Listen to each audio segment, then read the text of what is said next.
Кераміка в інтер'єрі. Останнім часом для прикрашання своїх домівок та робочих місць люди обирають кераміку. Цього матеріалу є багато цікавих особливостей, і одна з них це його тактильність.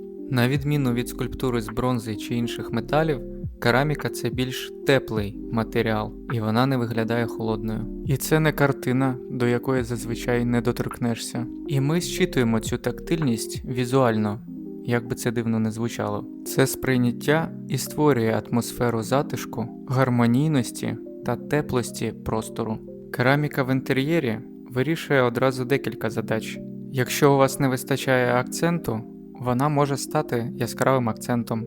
Вона може бути доповненням до загального інтер'єру, задати певний настрій або виконувати якусь функціональність, окрім естетичного наповнення. Або ж навпаки, бути суто естетичним елементом, дивлячись на який ви відпочиваєте і розслабляєтеся.